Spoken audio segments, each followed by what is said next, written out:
Alaihi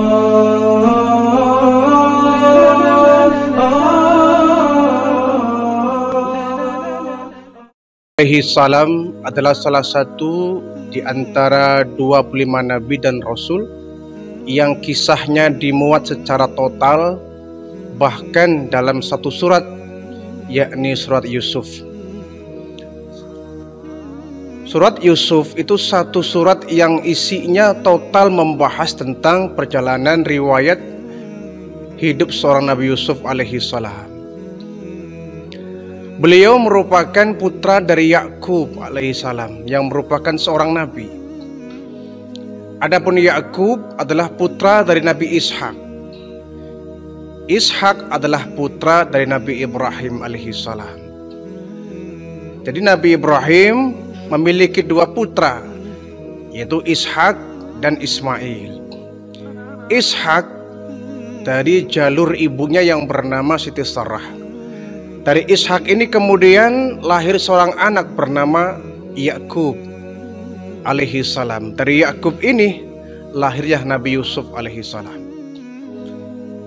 Jadi kakek dari Nabi Yusuf adalah Nabi Ibrahim alaihi salam. Nabi Yusuf memiliki saudara 11 orang, ya, menurut riwayat 11 orang. 10 orang dari lain ibu, adapun 2 orang, yakni beliau dengan Bunyamin itu satu ayah satu ibu, yaitu Rahel, ya. Ibu dari Nabi Yusuf adalah Rahel. Nabi Yusuf punya adik bernama Bunyamin, dan Nabi Yusuf dari Bunyamin ini merupakan 2 anak yang lahir dari satu ayah satu ibu, yakni Nabi Yakub dan Rahel. Adapun 10 saudara yang lain itu dari lain-lain ibu, ya, lain perempuan. Jadi yang sekandung dari Nabi Yusuf adalah Bunyamin, adapun yang lain adalah saudara tiri. Karena Nabi Yusuf merupakan calon nabi, maka sudah diberikan keistimewaan semenjak Nabi Yusuf ini masih kecil. Satu hari Nabi Yusuf ini cerita ke bapaknya Nabi Yakub alaihissalam, "Ya abati, inni ra'aitu ahada asyara kaukaba wa syamsa wal qamar ra'aituhum li sajidin." Bapakku, sungguhnya aku bermimpi. Dalam mimpinya aku melihat ada 11 bintang, planet, ya, wa syamsa, dan matahari, wal qamaro, dan bulan, ra'aituhum li sajidin, mereka semua sujud kepadaku. Kira-kira apa takwil makna dari mimpi saya, Pak? Bapaknya Nabi Yakub ini segera memahami bahwa ini mimpi bukan sembarangan mimpi, dan ini merupakan pertanda bahwa anaknya Nabi Yusuf akan diangkat menjadi seorang nabi dan rasul. Mendengar cerita ini, kata bapaknya, "Ya bunayya, la tasru'yaka ala ikhwatika." Yusuf, jangan kau ceritakan mimpimu kepada saudaramu. Kenapa, Pak? Kalau saudara-saudaramu mendengar cerita ini, dia akan membahayakan bagi keselamatanmu. Aku khawatir mereka akan jahat kepadamu. Jadi kau simpan cerita ini baik-baik, jangan kau ceritakan kepada saudaramu yang lain. Baik, Pak. Yakub ini merasa bangga dan gembira bahwa anaknya Yusuf akan diangkat menjadi nabi dan rasul, calon nabi dan calon rasul. Nah, semenjak Yakub mendengar cerita ini, dan ini merupakan ciri-ciri bahwa anaknya akan diangkat menjadi nabi dan rasul, ya, Yusuf ini diberikan semacam keistimewaan yang berbeda dari saudara yang lain. Yakub lebih banyak memberikan perhatiannya kepada Yusuf ketimbang anak-anak yang lain. Kalau ketika makan, menunya diperbanyak. Ketika tidur, dia, ya, diberikan selimut yang terbaik. Dibelai-belai tutur kacang juga lembut, ya. Intinya Yakub memberikan perhatian yang khusus kepada Yusuf alaihissalam ya, dari saudaranya yang lain. Lama-kelamaan ini 10 saudara yang lain tuh merasa ada yang janggal. Ini bapak kita kok ada yang aneh ya. Aneh bagaimana? Satu hari mereka kumpul ya. Ketika Yusuf sedang tidak ada, bapaknya tidak ada, mereka semacam mengadakan satu perkumpulan ya. 10 saudara Nabi Yusuf ini. Bapak kita kayaknya ada yang janggal ya. Janggal bagaimana? Coba kamu lihat dan kamu perhatikan. Dari ke hari Yusuf adik kita, kok dia lebih diberikan perhatiannya ketimbang kita yang lebih dewasa. Ah, masa? Coba kamu perhatikan loh. Bapak kita kalau ke Yusuf sopan, tutur katanya lembut, selalu memberikan perhatian yang istimewa kepada Yusuf. Kita ini memangnya apa? Kita kan sama-sama anaknya bapak. Kenapa cuma Yusuf aja yang diberikan keistimewaan? Ketika diperhatikan sesama saudara yang lain pun merasakan, iya saya juga merasakan begitu. Kenapa bapak kita ini?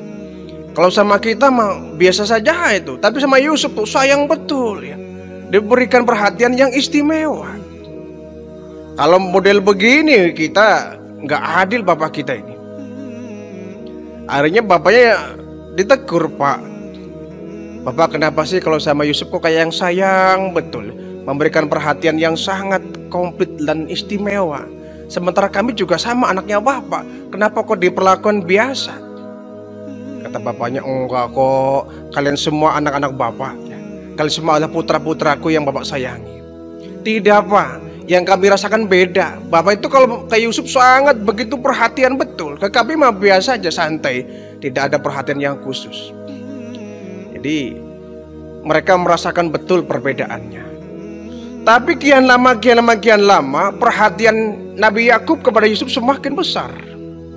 Semakin besar, lama-lama mereka jengkel ya, mereka marah ini.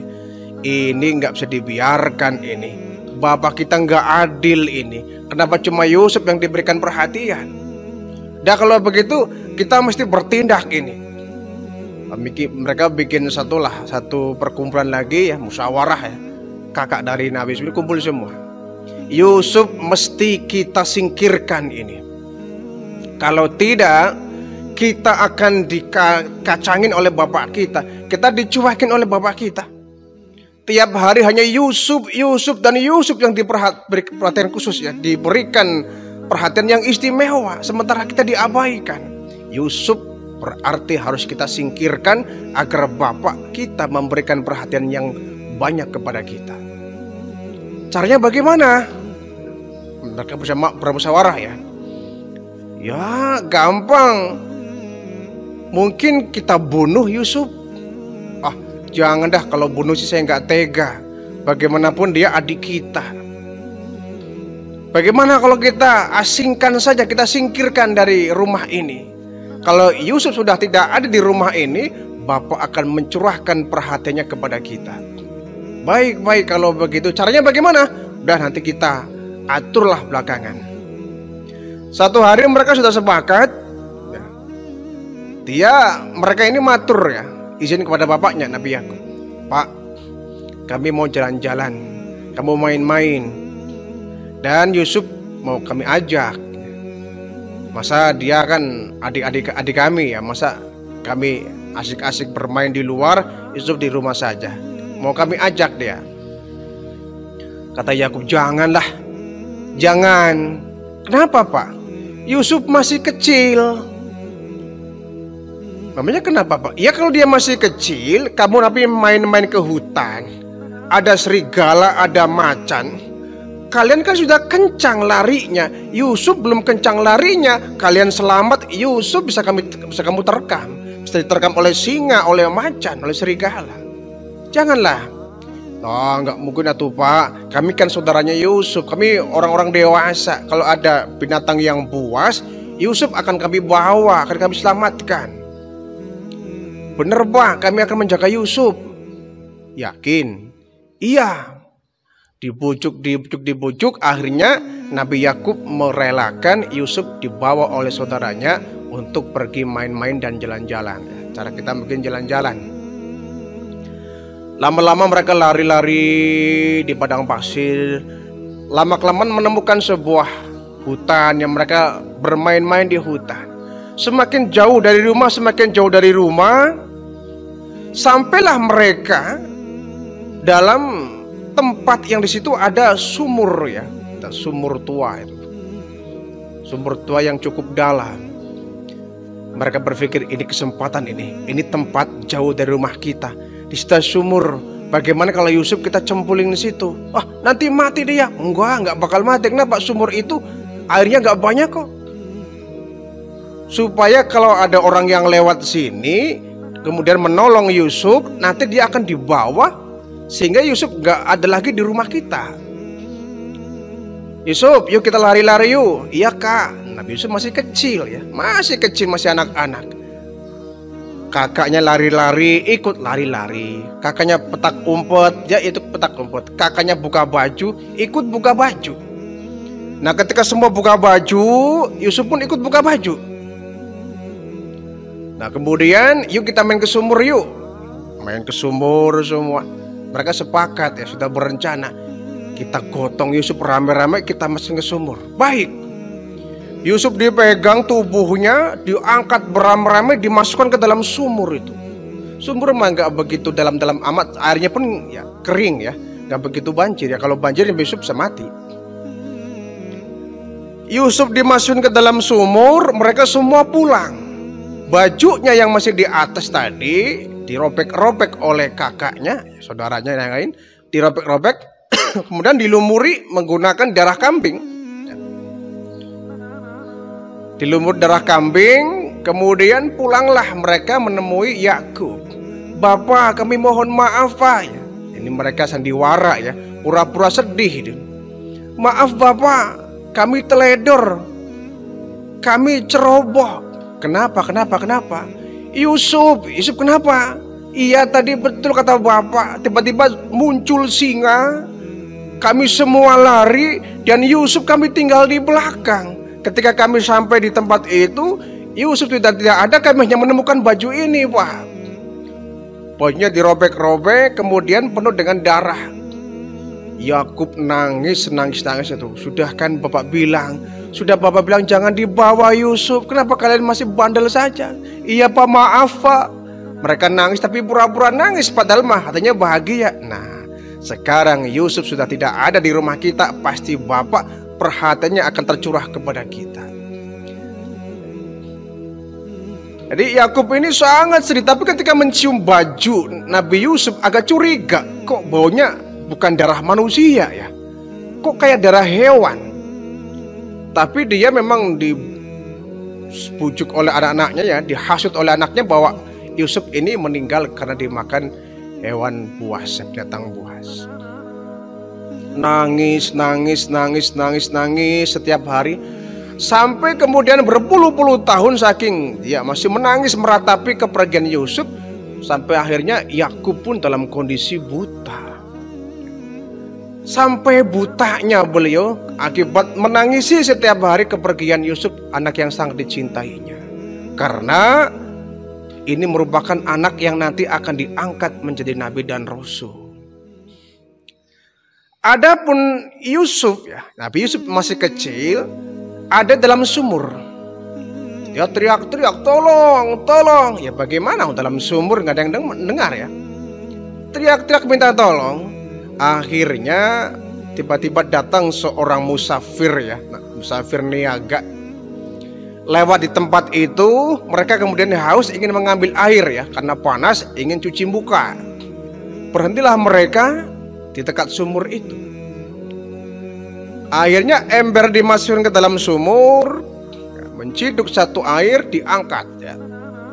Memang embernya agak gede ya, embernya gede, diangkat. Kaget mereka, kok diangkat, ini air berat amat. Kok ini air berat amat, satu ember kok seberat ini, ada apanya ini? Ternyata di bagian bawahnya Nabi Yusuf pegangan tambang yang ada embernya, dipegang Nabi Yusuf, sehingga keangkatlah tubuh Nabi Yusuf. Kaget mereka, ini ada anak kecil di sini. Wah, anak siapa ini diangkat? sampai di atas. Dia lihat ini anaknya masih hidup. Dia hidup, cuma dia sudah lemas ya, karena sudah beberapa hari ada dalam sumur. Dia lihat ini anak kayaknya bukan sembarangan anak ini anak bangsawan ini. Kulitnya putih bersih, parasnya sangat tampan. Ini kayaknya kalau dijual di kota untuk dijadikan budak kayaknya mahal ini. Dibawa mereka dimandai, kamu siapa nak? Nabi Yusuf nggak menjawab karena dia bingung ya. Dia bingung. Akhirnya ini dibawalah Yusuf oleh rombongan niaga ini, musafir niaga ini. Sampai kemudian dibawa, sampailah kepada di tengah-tengah perkotaan besar. Nabi Yusuf kemudian dijual sebagai seorang budak. Nah, untungnya Nabi Yusuf dibeli oleh seorang perdana menteri namanya Kitfir ya. Ini anak saya beli. Tapi ini anak kayaknya anak bangsawan nih, tuan. Yang mahal tuh harganya baik. Nih saya beli dengan harga mahal. Dibeli dengan harga mahal karena memang Yusuf masih kecil pun sudah tampan luar biasa ya. Tampan, mukanya sudah menunjukkan aura ya, yang tidak umum anak-anak yang pada umumnya ya. Dijual, dibawalah Yusuf ke istana rumah Kitfir ya, perdana menteri Mesir ini. Sampai di rumah, kata istrinya, namanya Siti Zulaikha ya. Ada satu riwayat yang mengatakan bahwa namanya bukan Zulaikha tapi Zalikha ya. Cuma kita yang lebih umum mendengar kisah ini ya Siti Zulaikha ya. Zulaikha. Istri Kitfir ini bertanya, "Mas, ini anak siapa?" "Iya, ini tadi saya beli di pasar ya. Orang menjual anak untuk diperbudak. Saya beli." "Oh ya." Akhirnya Yusuf yang masih kecil ya, dipelihara di rumah yang besar, memiliki istana luas ya, Kitfir ya. Dipelihara Nabi Yusuf dari kecil-kecil, dikasih makan yang lezat-lezat, dikasih pakaian yang lengkap ya. Tapi ya tetap budak ya, sebagai suruhan Kitfir ini. Semakin besar, semakin dewasa, semakin tampan. Semakin bertambah keelokan tubuhnya, keelokan wajah, semakin tampan luar biasa ya. Semakin dewasa, semakin bertambah ketampanannya. Akhirnya Zulaikha ini ya, yang semula dia mengasuh Yusuf dari kecil sampai remaja sampai dewasa, dari semula cintanya seorang ibu kepada anaknya, berubah ketika dewasa. Cinta Zulaikha kepada Yusuf menjadi cinta seorang perempuan kepada laki-laki. Bahasa kitanya, Zulaikha ini jatuh cinta kepada Yusuf karena saking elok dan indahnya ya, dibanding Kitfir ya, jauh ya. Yusuf mukanya bercahaya, mukanya sangat tampan, indah dan elok. Sehingga Zulaikha kemudian jatuh cinta kepada Nabi Yusuf yang merupakan anak angkatnya, budaknya sendiri. Dan hebatnya Nabi Yusuf ini, dia itu kalau duduk sama orang yang jelek, ini mukjizat ya. Kalau beliau duduk di samping orang yang jelek, ini orang jelek yang mukanya demek nggak karu-karuan ikut jadi cantik gitu. Ikut jadi cantik kebawa oleh aura dari Nabi Yusuf alaihissalam. Kalau kita kan enggak, ada orang jelek duduk dengan orang yang ganteng, yang gantengnya tambah ganteng, yang jelek semakin nggak karu-karuan dilihatnya. Ada pembandingnya sih ya, ada pembandingnya. Tapi tidak, Nabi Yusuf kalau duduk di samping perempuan yang jelek, ini perempuan yang jelek semakin kebawa cantik oleh aura Nabi Yusuf alaihissalam. Nah, Zulaikha ini lama-lama dia nggak tahan, dia semakin tumbuh rasa cintanya, sayangnya bukan lagi ibu kepada anaknya, tapi sayangnya seorang perempuan kepada laki-laki. Semakin jatuh, semakin kuat cintanya. Walaupun dia sudah punya suami Kitfir. Akhirnya karena semakin gak kuat cintanya, satu hari Zulaikha ini menemukan satu kesempatan yang sangat tepat sekali ya. Suaminya Kitfir kebetulan sedang keluar kota ya, menghadiri rapat di kota pusat ya, di Mesir itu. Pergi dia, rumahnya pun yang besar itu nampaknya sepi. Pembantu yang lain semuanya ada di bagian luar semua. Ada yang sedang babatin rumput di bagian luar. Jadi di dalam isi istana rumah Kitfir ini sepi. Sepi sekali. Zulaiha memeriksa ada orang nggak ya. Di setiap sudut diteliti. Ternyata memang sepi luar biasa. Adanya Yusuf sedang bekerja. Kemudian menghampirilah Zulaiha kepada Yusuf yang sedang ngepel lah, cara kita lagi bekerja di dalam istana. Yusuf, sini sebentar. Nengok Nabi Yusuf. Begitu nengok kaget luar biasa. Kenapa? Tumben Zulaiha menggunakan baju yang begitu merangsangnya ya. Menggunakan baju yang jarang-jarang Nabi Yusuf lihat. Bajunya pendek di atas paha, kemudian tipis sekali ini, sehingga warna kulitnya hampir sama dengan warna bajunya itu. Dengan jalan yang begitu dibikin-bikin ya elah. Yusuf, ada apa tuanku? Sini. Nabi Yusuf melihat tampang Zulaiha yang gak biasa, jantung berdetak cepat itu.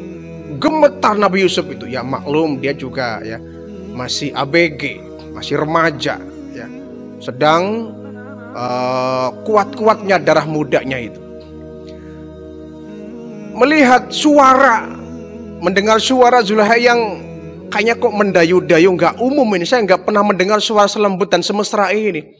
Dan melihat baju Zulaiha ini yang sangat merangsang, jantung berdetak cepat. Darah mengalir dengan deras. Gemetar Nabi Yusuf itu. Ada apa tuanku? Sini Yusuf, sini sebentar. Ada apa tuanku?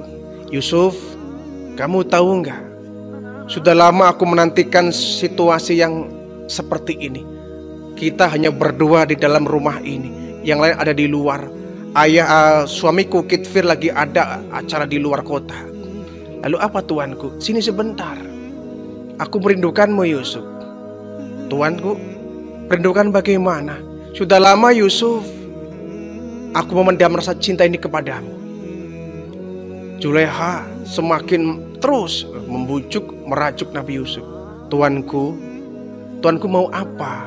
Mau dibikinkan air teh ya, cara kita ya? Atau mau diberikan makanan atau apa? Enggak Yusuf, aku cuma butuh kamu. Aku rindu sama kamu Yusuf.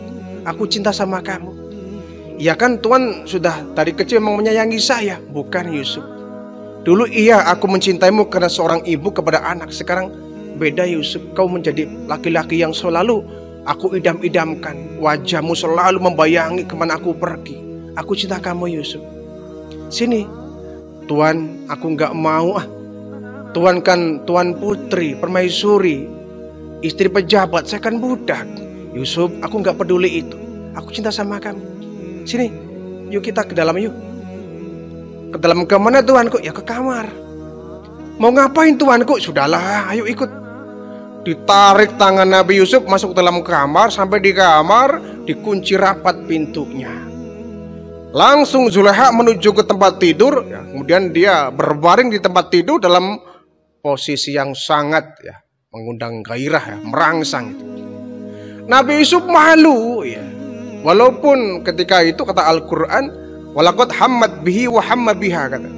Sesungguhnya Yusuf pun jatuh cinta sama Zulaiha. Zulaiha pun jatuh cinta sama Yusuf. Cuma karena beliau seorang nabi, dijaga betul oleh Allah jangan sampai melakukan hal-hal yang tidak diinginkan. Yusuf berpaling menghadap ke tembok. Yusuf sini, nggak mau tuanku, aku nggak mau berbuat seperti ini. Aku nggak mau mengkhianati tuanku Kitfir yang sudah banyak berjasa dalam kehidupanku. Kata Zulaiha, hai Yusuf, memangnya yang berjasa cuma Kitfir, aku juga berjasa kepadamu. Sekarang kau balas jasalah kepadaku. Ya tapi bukan begini caranya tuanku. Sudahlah Yusuf, seperti ini, sebentar kok. Sebentar, nggak lama. Setelah ini tenang, saya akan merahasiakan kok, nggak akan aku sampaikan kepada suamiku. Tenang, semua ada orang gitu. Gak ada orang Yusuf. Kesini. Iya Tuanku, kita memang gak ada yang ngelihat, tapi Allah ngelihat. Aku gak mau Tuanku. Zulaiha rada marah ya. Dia istri pejabat ditolak oleh anak muda yang menurut dia gak ada apa-apanya ya. Yusuf mau kesini gak? Enggak Tuanku, aku malu dan aku takut kepada Allah. Bangkit rupanya nih Zulaiha dengan gemesnya ya. Dipanggil-panggil, dirayu-rayu gak mempan. Bangunlah Siti Zulaiha ini dari pembaringan. Kemudian Nabi Yusuf diputar badannya yang semula menghadap ke tembok, diputar badannya menghadap ke dia. Tapi ketika diputar, Nabi Yusuf terus saja membalikkan badannya ke tembok. Tuanku tolong, jangan lakukan ini, aku gak bisa Tuanku, aku gak mampu, aku malu kepada Allah, aku takut kepada Allah. Udahlah Yusuf, ayolah, mumpung gak ada orang, sebentar saja kau turuti hasrat hatiku. Gak mau Tuanku. Nabi Yusuf lari ke arah pintu. Saking takutnya dikejar oleh Zulaiha. Ditarik dari belakang bajunya oleh Zulaiha. Ketika ditarik bajunya, robeklah baju bagian belakang dari Nabi Yusuf ini. Ketika ditarik dan robek menuju pintu, tiba-tiba pintu terbuka dari luar. Suaminya Zulaiha, Kitfir, datang. Wah, ketangkep basah ya. Ketangkep basah itu kayak orang mau maling kemudian ketangkap, kan sudah segalanya serba salah tingkah. Garuk-garuk nggak gatel, salah tingkah. Ada apa ini, kata Kitfir. Yusuf, kenapa kamu ada di sini? Iya Tuanku. Langsung Zulaiha ambil alih itu, langsung dia berakting. Suamiku Yusuf kurang ajar. Bagaimana maksudnya? Iya, dia mau memperkosa saya. Dia mencari kesempatan dalam kesempitan. Rumah kita sepi, saya sedang di kamar, dia masuk dan dia ingin memperkosa saya. Kata Yusuf, enggak Tuanku, enggak, itu enggak benar, itu fitnah. Justru Zulaiha yang memaksa saya. Tidak suamiku. Ini Yusuf kira-kira mau kita hukum sebagai apa? Dia kurang ajar ini. Dia sudah keterlaluan gitu. Sudah berbuat senonoh kepada saya. Tidak Tuanku, aku nggak berdosa, aku nggak bersalah. Justru Zulaiha yang memaksa saya. Suaminya bingung, yang benar yang mana, yang salah yang mana itu. Yusuf menyatakan dia yang benar, Zulaiha menyatakan dia yang benar. Bingung nih Kitfir. Ini gimana mutusinnya, yang benar yang mana? Akhirnya datang orang ya, orang istana yang memberikan jalan tengah. Tuanku Kitfir, iya, saya punya usul ini. Kita kalau menebak-nebak ya nggak bisa, karena kita nggak punya saksi. Kita nggak bisa menerka-nerka ini. Tapi kita bisa cari bukti yang kuat Tuanku. Bukti yang kuat bagaimana? Coba kita lihat baju Yusuf.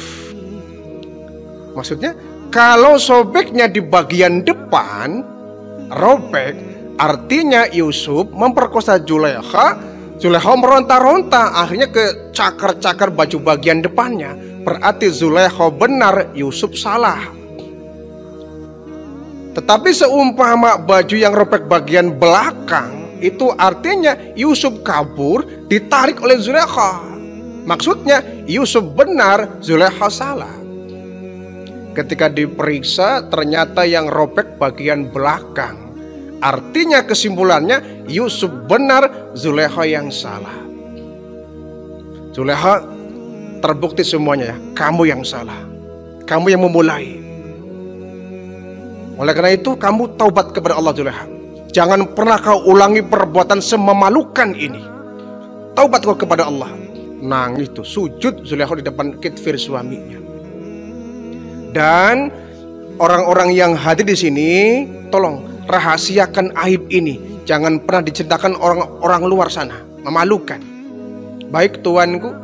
Akhirnya demi untuk menutupi aib ini, Yusuf kemudian dibawa ke pengadilan ya, dibawa ke pengadilan pusat ya. Akhirnya Nabi Yusuf diadili dan jatuh vonisnya tetap yang bersalah adalah Nabi Yusuf alaihi salam menurut pengadilan. Oleh hakim Nabi Yusuf divonis masuk ke dalam penjara. Inilah ternyata ketidakadilan, kezoliman hukum sudah ada dari zaman dahulu kala. Bukan cuma di zaman sekarang ya, yang salah dipenjara, yang benar dipenjara, yang salah tertawa, itu bukan zaman sekarang saja. Di zaman Nabi Yusuf alaihissalam pun sudah kezaliman sudah ada, yang salah tertawa bebas, yang benar malah dipenjara. Tapi Yusuf dengan sangat berbangga hati ya, dengan jiwa yang merdeka, beliau berkata, kalau dari akibat saya menolak kemauan Zulaikha, saya dipenjara, tapi penjara lebih saya sukai, lebih saya pilih daripada saya harus memperturutkan kemauan Zulaikha. Dipenjara Nabi Yusuf ke dalam sel ya. Ketika Nabi Yusuf ada di dalam penjara ini ya, ketika di penjara, beliau nggak sendirian ya. Ternyata ada orang yang sudah dahulu ada di dalam penjara itu, 2 orang ini. Sehingga Nabi Yusuf nggak sendirian ya. Di situ ada 3 orang, Nabi Yusuf dan 2 orang temannya. Satu hari 2 teman ini bermimpi. Mimpinya juga masing-masing beda ya, aneh dan tidak masuk akal. Kemudian satu orang bermimpi cerita kepada Nabi Yusuf, Yusuf, saya bermimpi. Mimpi apa? Saya bermimpi saya menghidangkan roti untuk raja, kemudian raja memakan roti itu. Kira-kira mimpi saya apa?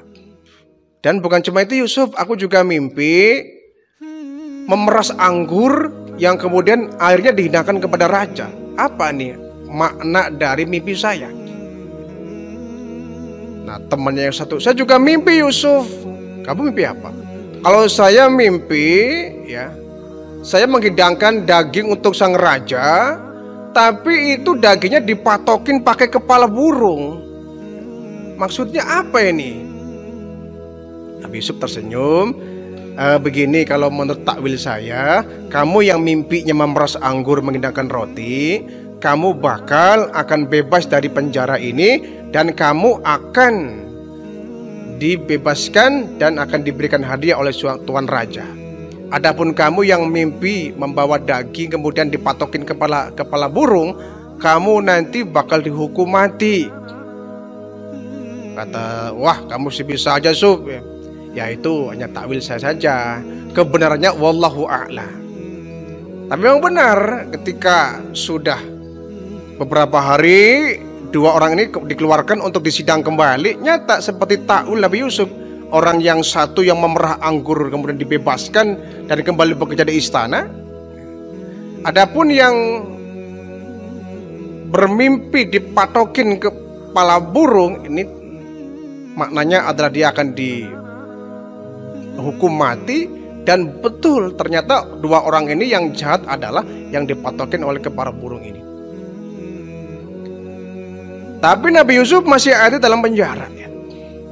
Nah, akhirnya satu hari ketika ada persidangan, Yusuf kembali disidang oleh tuan raja ya. Nah, hasil dari persidangan ini, Nabi Yusuf kemudian dibebaskan dari segala tuntutan dan dikeluarkan dari penjara. Keluar Nabi Yusuf dari penjara, kembali lagi di rumah Kitfir ini. Tapi Nabi Yusuf keluar dari penjara semakin gagah, semakin dewasa ya. Bukan kumel, bukan dekil, malah semakin gagah ya, keluar dari penjara. Ya, Zulaikha melihat Yusuf semakin jatuh cinta. Nah, tetapi kasus yang dulu masih terngiang-ngiang gitu. Kasus bahwa Zulaikha memaksa Yusuf untuk berbuat zina masih terngiang-ngiang, bahkan itu menjadi berita nasional ya mungkin ya. Menjadi berita nasional, diketahui oleh orang banyak ternyata, dari mulut ke mulut, dari mulut ke mulut, akhirnya menyebar luas. Maka ketika ada perkumpulan istri-istri pejabat, pasti Zulaikha ini jadi bahan perbincangan itu, jadi bahan gosip tuh. Pada ngobrol kalau lagi kumpul, lagi arisan lah cara kita ya. Zulaikha pasti jadi bahan gunjingan. Ini Zulaikha bener aja sih, dia kan istri pejabat ya. Iya, Kitfir kan orang tinggi, Perdana Menteri, dia punya pembantu, punya budak. Kok bisa ya istri pejabat jatuh cinta kepada budaknya? mendengar selentingan bisik-bisik begini, Zulaiha bilang, kamu ngomong seenaknya sendiri. Kamu nggak tahu sih Yusuf kayak apa orangnya. Kalau kalian tahu, yakin kalian akan jatuh terpinggal-pinggal. Betapa tampannya Nabi Yusuf alaihissalam ini. Akhirnya dia punya rencana, awas aja, saya akan tunjukkan bahwa kalian pun akan bernasib sama seperti saya. Dia punya aja semacam, ya bukan niat jahat ya, hanya niat ingin mempertunjukkan kepada istri pejabat yang lain. Satu hari Zulaiha mengadakan satu pertemuan, ya, mengundang seluruh istri pejabat sekota Palestina itu ya. Diundang seluruh istri pejabat kumpul di rumahnya yang begitu luas itu. Kumpul semua istri pejabat, kemudian dikasih hidangan. Tapi hidangannya aneh ya, bukan nasi, tetapi satu butir buah dengan satu bilah pisau. Jadi satu orang diberikan satu buah, satu pisau, satu buah, satu pisau. Semua orang ya. Setiap orang megang buah dan pisau. Ketika dipersilakan, mangga ibu-ibu, cara kita ya, mangga ibu-ibu dicicipi ini buah segarnya. Mereka ngupas buah, ngupas semua. Ketika lagi ngupas, Nabi Yusuf diajak, Yusuf, sini kamu. Ada apa tuanku? Sini, ya ada apa? Kamu jalan dari sini, dari pintu sampai di ujung pintu sana, ya. Terus kamu balik ke sini. Ngapain tuanku? Sudahlah, ikut saja. Baik tuanku. Nabi Yusuf masih polos. Nabi Yusuf jalan dari pintu keluar ya ruangan itu sampai di paling ujung, jalan cek. Itu Nabi Yusuf baru 1-2 langkah keluar dari pintu, semua perempuan di ruangan itu terbelalak, dia kaget dan terpesona luar biasa. Ini toh yang namanya Yusuf, ganteng banget, cakep sekali. Satu ruangan tuh melongo semua itu, nggak berkedip melihat ketampanan dari Nabi Yusuf alaihissalam ini. Hampir semua nggak berkedip, melongo, terpesona, terkesimak betapa ganteng dan cakepnya Nabi Yusuf. Apalagi jalan, jalan sampai di ujung, dia balik kembali ya seperti pergawati, melintas di depan itu, di depan ibu-ibu yang sedang mengupas. Hampir semua perempuan yang ada di ruangan itu melongo. Akhirnya apa, begitu melongo nggak sadar tangan kemana, buah kemana. Rata-rata perempuan yang ada di situ tangannya pada luka, jarinya pada luka. Kenapa? Motong tapi nggak kerasa. Mata kemana, buah kemana, yang dipotong malah jari-jari mereka. Jadi hampir saja semua perempuan di situ tangannya pada luka. Melihat ini Zulaiha puas. Nah, tahu kan? Kamu baru sekali lihat sudah potong jari. Bagaimana saya yang 24 jam ngelihat Yusuf, kamu baru sekelebatan udah potong jari. Puaslah Zulaiha melihat pemandangan ini. Nah, singkat cerita, akhirnya karena sudah mendekati usia lanjut, Kitfir ini kemudian meninggal dunia. Ketika meninggal dunia, ternyata cinta Zulaiha ini masih kuat terhadap Nabi Yusuf alaihissalam. Ketika dia meninggal, Zulaiha kemudian bilang, Yusuf, aku sekarang janda. Lalu apa tuanku? Ya, bagaimana kalau kemudian kamu saya angkat menjadi pengganti Kitfir? Gimana tuanku maksudnya? Ya, aku ingin menikah denganmu. Ya kan, ternyata Nabi Yusuf pun memang sebetulnya cinta kepada Zulaiha, karena cantik juga Zulaiha ini, istri pejabat ya, cantik Zulaiha ini. Jadi Nabi Yusuf juga sebetulnya sudah sedari dulu memendam cinta kepada Zulaiha. Semakin karena cinta itu terlarang, sehingga ya nggak mungkin beliau utarakan. Jadi kesimpulannya, Zulaiha cinta kepada Yusuf, Yusuf pun cinta kepada Zulaiha. Maka ketika kemudian Zulaiha meminta agar Yusuf dijadikan suami, ya mereka akhirnya satu sama lain saling jatuh cinta. Menikahlah Nabi Yusuf dengan Siti Zulaiha. Begitu menikah, Nabi Yusuf diangkat menjadi seorang raja ya. karena beliau merupakan orang yang sangat bijaksana. Ya. Satu hari di tempat itu terjadi bencana kekeringan, ya. Bencana kekeringan, sehingga hampir kelaparan melanda seluruh daerah itu, Palestina ketika itu. Ya. Kelaparan terjadi di mana-mana. Nah, akhirnya sang raja ini, bukan Kitfir ya, tapi raja pusat ya, raja pusat ini, presiden lah cara kita. Ya. Kalau Kitfir ini hanya perdana menteri, ini presiden. Memiliki segudang gandum ya, persediaan makanan. Tuanku, iya, kita kan sedang habis panen raya ini, iya.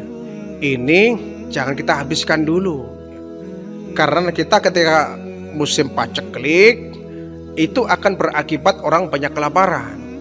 Tuan sebagai raja di kota ini harus bisa membagikan ini kepada rakyatnya. Baik Yusuf, kalau begitu saya angkat kamu sebagai perdana menteri, menggantikan Kitfir akhirnya. Ya. Nabi Yusuf diangkat menjadi perdana menteri. Nah, kemudian singkat cerita sang raja pun meninggal dunia karena sudah tua. Diangkatlah Nabi Yusuf menjadi raja ketika itu.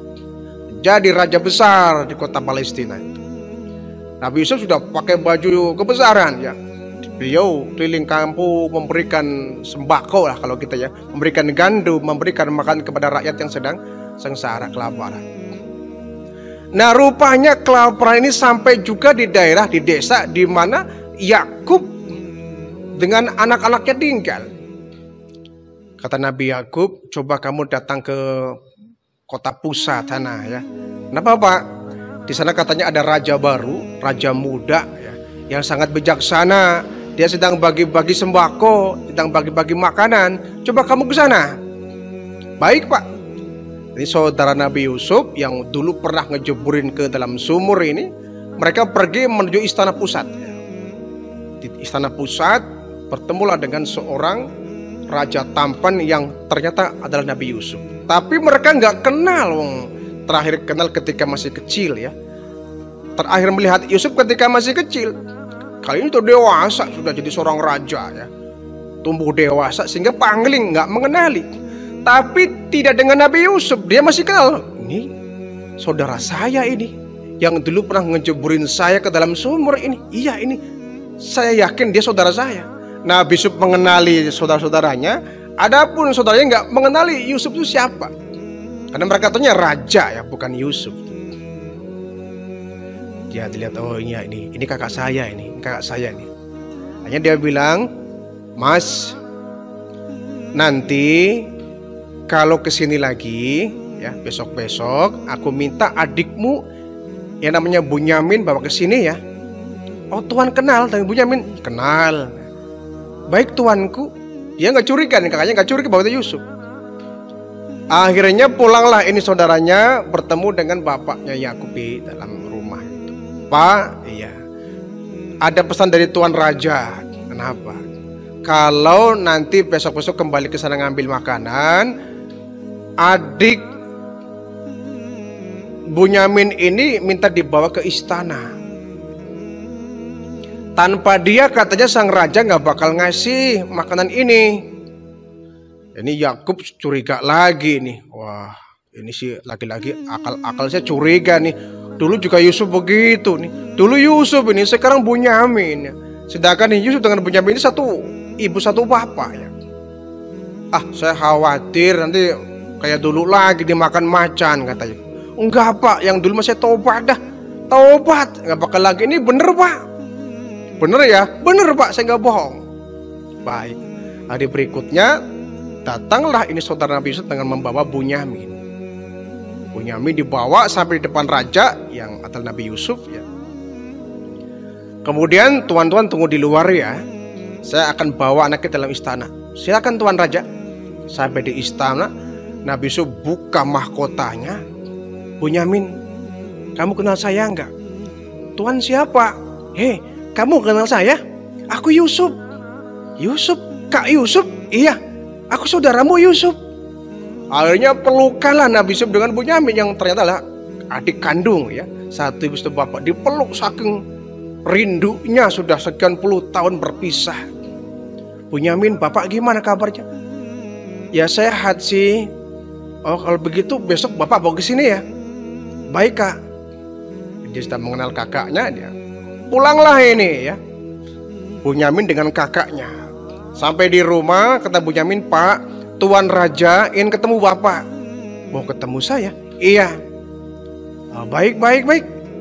Hanya satu hari esoknya berangkatlah ini saudara-saudaranya dengan Bunyamin juga Nabi Yakub. Mendekati istana. Yakub ini mencium semacam, ini saya bau, mencium aroma Nabi Yusuf ini. Saya mencium aroma Yusuf ini. Jangan-jangan di sekitar ini ada Yusuf ini. Ketika sampai di istana, berdirilah bapaknya yang sudah buta itu. Pak, bapak kenal suara saya tidak? Kamu siapa nak? Aku raja. Iya, bapak juga raja. Kamu siapa nak? Saya adalah putra bapak, Yusuf. Yang bener nak? Iya, aku Yusuf pak, yang dulu pernah diceburin sama kakak di dalam sumur itu. Akhirnya saking kagetnya Yakub sampai kembali dari buta melihat kembali. Yusuf kau anakku? Ya dipeluk erat itu. Saudaranya kan malu. Hah? Yusuf? Wah ini Yusuf. Oh. Mereka malu. Akhirnya mereka saling minta maaf ya. Kata Yusuf, sudahlah, yang lalu biar berlalu, aku maafkan semua dosa kalian. Tapi jangan diulangi kembali. Iya Yusuf, aku minta maaf, aku juga nyesel ya. Dulu sudah ceroboh, sudah jahat sama kamu. Sudahlah, nggak apa-apa, kita lupakan. Saling pelukan mereka itu. Jadilah Nabi Yusuf sebagai seorang raja dengan permaisurinya yang bernama Siti Zulekha, yang dulu merupakan ibu angkatnya.